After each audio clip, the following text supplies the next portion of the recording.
Et dans le fond, on peut scinder également l'intervention du chef d'État en deux volets. Le premier volet, c'est l'inimitié. C'est un peu fort.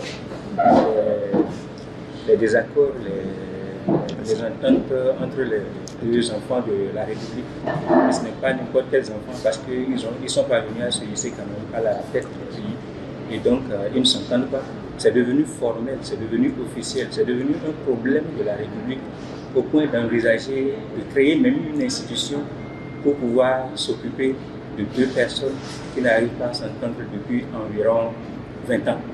Donc c'est devenu un problème de la République et je pense que en tant que citoyen d'abord et après en tant que professionnel, nous sommes tous appelés à réfléchir à cette situation-là en profondeur.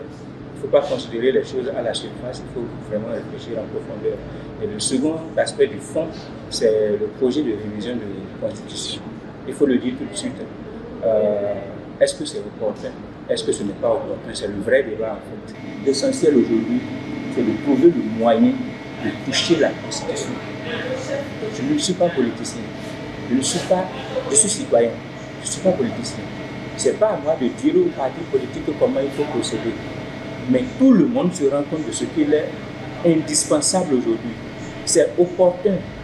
Nous avons vu les limites de la Constitution de 1990. On ne peut pas continuer par tergiverser, par hésiter. Premièrement, ça me donne le sentiment d'avoir un homme à la tête de notre pays qui, contrairement à ce que nous avions connu par un passé légèrement récent, est au courant de tout. Ça donne un sentiment de confiance, de sérénité aux citoyens que je suis. Je vous assure, le chef d'État est rentré dans le cœur des jeunes que nous sommes. Et vous savez, vous et moi, que nous sommes à plus de 70%. Nous sommes jeunes. Et quand je parle de jeunes, c'est ceux qui n'ont rien à voir avec l'IA et talent.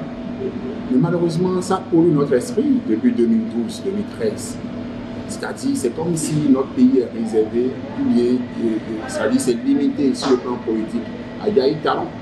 Et c'est à croire que ça commence à diviser même les familles. Qui vous souviennent, aujourd'hui, quand vous voyez un peu les démissions, là, ce à quoi nous assistons sur le plan politique, c'est que chacun se déclare soit pour Yahi, soit pour Talon.